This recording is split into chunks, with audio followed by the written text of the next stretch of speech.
D. McCall. Please say the baby. Hey. So I'm a retired professional women's basketball player. I lead with this for a reason because I represent the 1%. This is why you should want to know me, is because I represent the 1%. Because 1% of athletes are able to stand on the stage beside me and say that they have competed, they have championed at every single level of their sport. All right, this is amateur, this is collegiate, this is professional, and this is retirement. Yes, retirement. Because rec ball is real. Okay. And the reason why I genuinely will want to get to know you during this speed networking event is if you represent the mindset of the 1% also, right? Because 1% of Black and brown entrepreneurs survive their businesses beyond the first 36 months. 1%. I'll say it one more time. I don't know in the back. I didn't see your head nods. 1% of Black and brown entrepreneurs survive past 36 months. So if you have that 1% mindset, then I definitely need you to scan my digital card tonight before you leave. All right. 99% are starving. Right? We got starving artists, things like that. Now, if you are starving and you're uncomfortable, that's a good thing because that means that your mindset is of the 1% and you are not comfortable starving, right? So if you are that person, if you are starving, but you got the mindset of 1%, please meet me, come see me, okay? In a room full of entrepreneurs, I'm gonna say this is truth, right? Take notes if you want. But athletes and performers outside of sports make the best entrepreneurs. And this is why. It's because we understand the value of knowing our art form. Right? The value of knowing that. We understand the value of scouting, of research, of training, of preparation, of sacrifice. All right, and let me tell you about sacrifice because I am a Black woman in America. I'm a Black woman. I'm a Black woman in America. So since the moment I was born, I've been making sacrifices. Some sacrifices don't even make no sense. Okay, no sense of value, no sense of worth. Right? Beyond what I can do for America, what I can give to America. America, what you want? You want my mothers, you want my fathers, you want my sisters, you want my brothers on that bottle, on that dope, in these streets, on these cages. What you want? In poverty? There you go. Great. America. Right? Since I was born, I've been making sacrifices that don't make no sense. And I learned at a very young age that America doesn't care how I live or whether I live or die. Right? And I learned this when I lost my teammate to suicide. She was Black like me, looked like me, lived like me, was worried about how she was living like me. Right? So when my teammate died by suicide, I knew that they didn't care about that because they came to me and they said, Bianca, you need to lace up your sneakers, you need to do your job. You need to play this basketball. Do your job. Right? Do your job like a slave. Oh, I'm sorry, this is after Juneteenth, so like an employee. Do your job. Right? Happy Juneteenth, later. So do your job like an employee, and I did my job, and I did my job very well, and I ended up playing professionally overseas. I played for the national team in Venice, Italy. And I tell this story in my TED Talk. I tell the story about how I'm in Venice, I'm waiting on a water taxi, I'm looking down at the Mediterranean Sea, y'all. And I had this fleeting thought. If I just take one step forward, I will end up at the bottom of the Mediterranean Sea. And in that step forward, I can escape the pressures, I can escape the pain, I can escape the obligation to just do my job for somebody else. Now, thankfully, I did not take that step forward because I'm here today. The Lord is absolutely correct. I took a step back, I gained perspective. Right? I gained the perspective of I do not want to be an employee anymore. I do not want to work for somebody else. I do not want to sacrifice myself and call that service for somebody else. Right? I took a step back and I gained perspective. I gained a relationship with God. And I decided what I wanted to do in my second act of life, and that was a journey that led me to Las Vegas, Nevada, out of all places on this planet. And a journey that would lead me to go into the mental health space, right? I know we're not going to not going to get sad, okay, for the rest of the night. But I got into the mental health space because it was important to me to come back to my community, to come back to other Black girls, to come back to other Black and brown people, other athletes, other performers in sports and music and arts and entertainment, to the starving, to the hungry, right? Come back. And I wanted to prevent this from happening, these tragedies, not just the tragedy of suicide, but the tragedy that we are not talking about our wellness, our well-being. We are not talking about the pressures and the stress that come along with performance. We are not talking about successes in the sense that all of the things that go along with success, that come with success, right? And having those conversations with ourselves, with our higher powers, with our families, with our friends, with our peers, with our mentors, not having the conversations of, am I ready to take on everything that comes with success?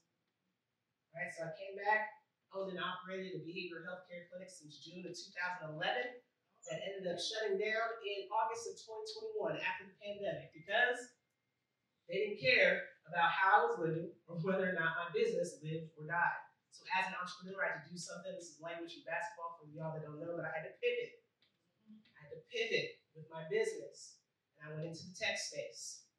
And so I started wearing turtlenecks and zipped up hoodies and stuff like that. Started traveling back and forth to my hometown in the Northern California, right around the corner from Silicon Valley. And I started building applications to where people like us could talk to this AI and things like that. Because I know all of y'all are talking to ChatGPT, like ChatGPT is your girl, your man, your therapist, your doctor.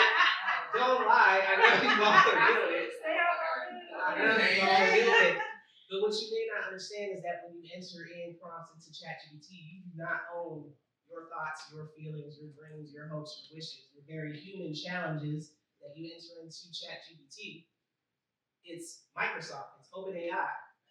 It's one of the 4 billionaires, near trillionaires that own your intellectual property. As entrepreneurs, we need to know about these things. How do we protect our intellectual properties, right? People with FU money, thank you, Steve, for that new term I'm using. People with FU money, they do not care how we live, whether we live or die. And so again, being in the tech space, being a Black woman in the tech space, I had to continuously pivot so that I could be relevant in the tech space. So I said, okay, how am I going to sustain, to pay for my technology to continue to advance? Because I tell you what, it's expensive building applications and being in the tech space. You need that long money. And the only way that you can get that long money being like me is you have to go to somebody who doesn't look like me and you have to convince them to give you some money so they can continue your projects. And when I noticed that they weren't going to give me that money to continue my projects, I started to educate myself because athletes and performers make the best entrepreneurs. We know the value of knowing our art and our craft. So I said, I'm going to get into financial services. I'm going to find out how the wealthy are doing this. So I got some really sweet gigs, started working with the NFL, Total Wellness, started working with the MLB, clubs like the Atlanta Braves, just got back from Atlanta last week. I'm a Giants fan, so it's a little tough. It's a little tough in hot Atlanta, right? I worked for Vegas Golden Knights Foundation. I even worked for the Louis Vuitton Mason House and Givenchy, the Parisian fashion house. I do mental health and wellness and performance coaching for those institutions. And what I'm doing as I'm telling them about how to perform well, how to be well, I'm also absorbing and taking everything I can. How do you handle your money? How do you handle your money? It's something that I learned, it's something that's valuable for performers, something that's valuable for entrepreneurs, business owners, something that's valuable for parents of children. What I learned is something called an annuity. Right? Raise your hand, please. Let me know if you've heard of something called an annuity. Yeah, that's what's up. That's what's up. That's what's up. And so I'm going to preface this next and this final part with, I am not a salesperson, okay? I am not one of those people that I can't, I'm not a used car salesman. I'm an educator. I like to empower. I like to bring people up. I like to build wealth based on how the wealthy are doing it, because I don't know about y'all, but I don't follow broke people patterns. Come on. Right? I surround myself by who I want to be, the wealthy, but I don't want to follow broke patterns. Because that's one thing about us is that we make broke look good. Okay, some of us look good, but we broke. Okay? Close my eyes, you can raise your hand. None of you are broke, for real. We make broke look good, but it's something I learned, especially working with athletes, is that within 6 months of athletes retiring, whether that's planned retirement or forced because they're injured, because they're hurt, because they're not marketable anymore, within 6 months they are bankrupt, not broke, but bankrupt. Right? So I learned about these things called annuities. I learned about these things called life insurance, right? And I don't know about y'all, but like in my family, you say life insurance, that's like saying Mufasa. Remember Lion King Mufasa? Ooh. Life, death, and finances, we don't talk about Black American communities at all. And we don't know a whole lot about it. We don't like what we don't know. And so what I do is I educate people so that they know how to leverage life insurance policies and annuities for the living benefits, not just the death benefits. It's not just waiting to pass away and not really knowing what's happening with the money or who's fighting over that money when you pass away. No, there are living benefits. There are living benefits for entrepreneurs, for business owners, that when you have slow months, that you can borrow from these living benefits tax-free and penalty-free. And that's different from banks. You can put your money in banks, money doesn't grow in banks. I mean, how many of us, we get like 26 cents every quarter or every year? Like, thank you, bank. When they're making millions off the money that's sitting in their bank, right? Your money doesn't grow in banks. It's safe, but it doesn't grow. Put your money in stocks. You on Robinhood thinking we like day traders and stuff. Because you on Robinhood, you got your little Bitcoin cryptocurrencies. Goes up and down. Lose your money overnight. Big risk, big rewards, right? And big losses. Or you can put your money in life insurance policy, like I said. No downs. You don't lose. You know what I mean? You can borrow. When you have down months, you borrow. When you get injured, you get in a car accident, something happens. I've helped so many families since I got into this financial services, even outside of the sports, even outside of the entrepreneurs or the business people that work with the other organizations. So even outside of that, when I went back and I told my family, I said, it's a goal of mine before the end of this year that all the kids in our family need to have life insurance policies. You know why? Because you can be 14 days old and have a life insurance policy. Did y'all know that? 14 days old. And you know how much it costs when it's 14 days old? It's like $2, $10, $5 a month, $20 a month for your child. And that premium is locked in for the rest of their lives.